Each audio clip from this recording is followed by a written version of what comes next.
everyone, in this tutorial, I will guide you on how to set a 1-inch margin in Canva. Let's get started. Open Canva, click Create a Design, choose Custom Size.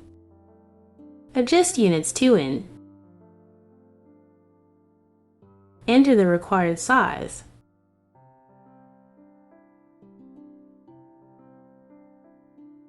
Click Create New Design.